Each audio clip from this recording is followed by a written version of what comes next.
Morning, everybody. It is 9:05. Sorry we're a little late this morning. Lots of earnings, some news. The news is housing starts about in line with what was expected, slightly lower, but last month, housing starts were revised down 8% versus 9.3% the month before that. So, again, I mentioned you can't count on numbers that are going to get changed, and 8% is a huge number.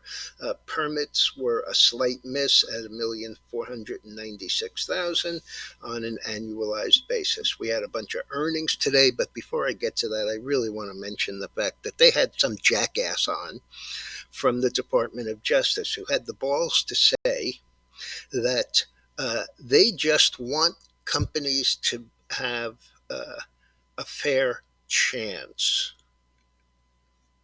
and that they're not trying to pick winners and losers. Um, but Andrew Ross Sorkin pulled out a 50-year-old list of what the top stocks were. And in 1980, 50 years ago, and none of those companies even exist anymore. They're all gone. And guess what? They were all subject to DOJ overreaching, over scrutinizing.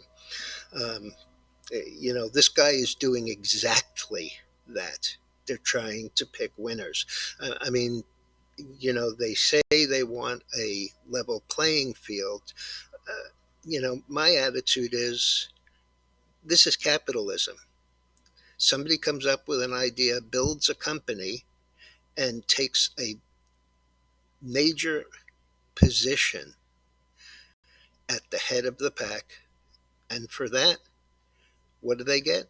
Over scrutinized and overreached and sued. So we'll let that go. Okay, JBHT, JB Hunt.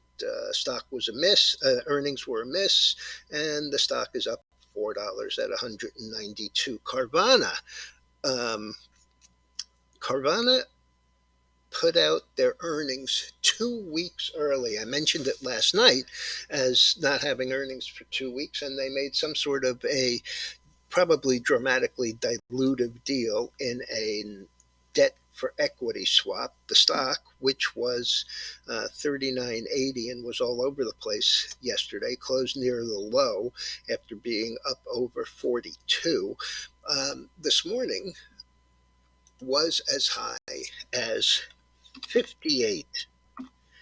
58. 59.30 is the high. And right now it's 58.55, and that is up $18. This is 100% a short play. Their beat in earnings is still a loss. ASML, a beat, down $8. Goldman Sachs, a miss, down $8, down 479. Interactive Brokers, also a miss. Stock is down 82.20, down 407 with a low of 81.19. So it's never been up. Oddity Tech, which is a beauty company, $35 IPO price. Mortgage apps this morning up 1% versus down 1% expected. Only 1% were new buyers, and refis were up 7%. As far as the futures go, we're sharply unchanged. Up 43 in the NASDAQ, up 38 in the Dow, up 577 in the S&P. Grains are higher across the board. Energy is higher with the exception of a 3-cent pullback after a 13-cent move up in the nat gas. Metals are pretty much unchanged. Gold up $0.50, silver up 12 cents. And let's see, sugar up 23 cents, coffee is down 15, and cotton is up 68. The dollar is up 29 cents, 99.91. Bitcoin 220 to the upside, Ethereum 12 and a half a dollar move in the 30-year bond. All right, sorry for the delay. I'll be back this afternoon.